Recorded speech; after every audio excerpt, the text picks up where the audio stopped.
Welcome back to Houston Life. Our next guest, Nkem Denchukwu, is an author, a filmmaker, a mother of four, and a Nigerian immigrant. She published her first book in 2012, and during the pandemic, she wrote 5 more. I remember that because she was on Houston Life during that time, and Nkem is passionate about bridging the gap between cultures and promoting understanding. She joins us now on this MLK Day with more on her life and career. It's nice to have you in studio, Nkem. Fine, thank you so much for having me, and very great meeting you guys. Yes, of course, finally meeting in person.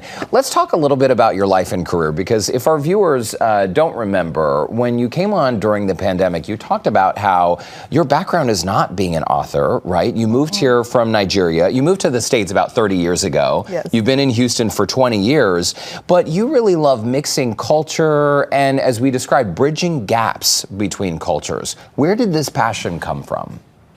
Well, growing up in a polygamous family, being an Igbo woman from the eastern part of Nigeria, I mean, you get to meet and relate with different people with different mindsets and culture and tribes. So back home, I mean, I'm an Igbo woman, and of course you have Yorubas and Hausas, so we have different tribes.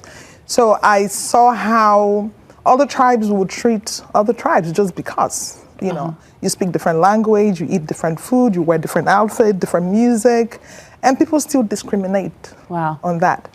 So I mean, coming to America, I made sure that I still came with my Igbo culture. It's very rich, and you know, it has a whole lot for you to love and share.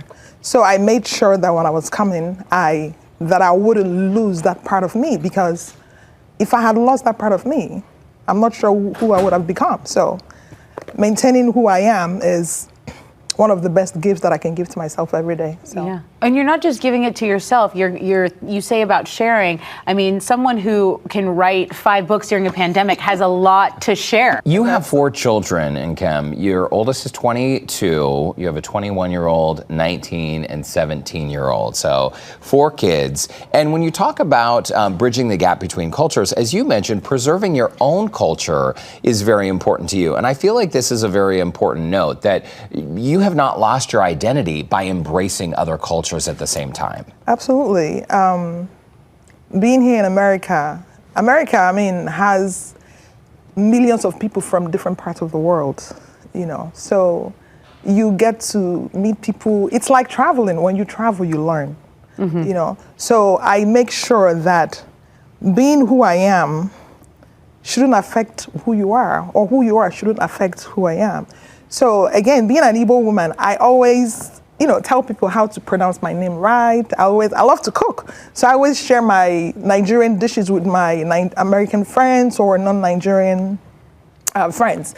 So because when you share the part of who you are, then you shouldn't, when they when they hate that part of you, you can't feel bad. You shouldn't, not that you can't, but you shouldn't feel bad because somebody's not accepting who you are. You know, it's a choice to accept who they are or not. But being different or looking different or sounding different shouldn't be something for you to worry. I remember when I first came to America and I would speak. Some students at the community college, they would make fun of the way that I spoke. And it didn't bother me because I knew that the way that I spoke is the way that I speak. Right. And I'm not going to change the way that I sound for anyone. And somebody said, "Oh, you have an accent." I said, "You do too." And she said, "But I'm American." I said, "Yeah, you have American accent. I have a Nigerian accent, an Igbo accent." Right. So having accents actually makes us unique and different. Right. Beautiful in individual ways. So I always appreciate the accent because it just means that person is fluent in another language in their culture. So anyone who speaks maybe perfect English, that might be the only language they speak, which is not impressive at all. Most people do not speak perfect English. And it is still the only language they speak. Yes. But we're here in front of one of your recent projects, Tribal Echoes, Restoring Hope. Who is this book for? What is the message of this book? it's actually my first book. Oh, okay. 2012. Oh, okay. So Tribal Echoes, basically, it was inspired by culture, the beauty of culture, and the ignorance of it. Because a lot of people, and I wouldn't just say Africans, but a lot of people, but I will speak from, the point of being a Nigerian. Some Nigerians, when they come from Nigeria to the US, or maybe to London, some of us, I would say we, but I'm not that, I don't fall into that category. We come here and we want to become more American than Americans, like pronouncing some words. Mm-hmm. You will see somebody who came recently, maybe like a week ago, and they want to pronounce water like an American. Mm-hmm. Why can't you just say water?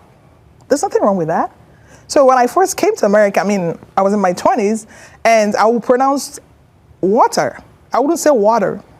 I would say water. And some found it, what's the word? Sexy. The way that I sounded. And some found it like a cake. But it's your choice, really.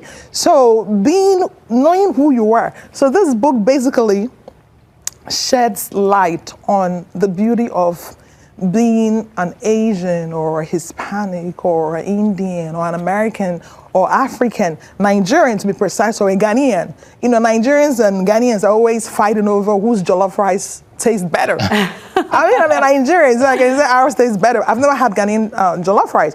I'll probably have Ghanaian jollof rice and say theirs tastes better. And it's okay, because It's how it tastes. So this book basically sheds that light and the ignorance of different people wanting to become who they are not. And it's okay to embrace another culture. Just don't forget yours. Like I was telling your producer, I intentionally wore this. These tennis shoes. She's wearing tennies, yes. Yeah. So wearing this, I'm not supposed to wear that. It's supposed to be like heels, Uh-huh. But I intentionally wore that so that to showcase that you can embrace something else that you're not so familiar with, and it's okay, so long as you're not hurting someone else. Two different cultures, always. Virgin. And Nkem, we have about 10 seconds left. Your favorite MLK quote is, "Darkness cannot drive out darkness, only light can do that." Why does that resonate with you? Absolutely, because if you have hate in your heart, how can love come in?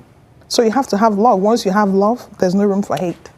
Very nice. All right, Nkem Denchukwu, thank you so much for stopping by Houston Life. Thank you for having me. Appreciate it. It's great to have you in studio. And in the meantime, we do have a link to learn more about Nkem. Just look for the Scene on Houston Life section of our website, houstonlife.tv.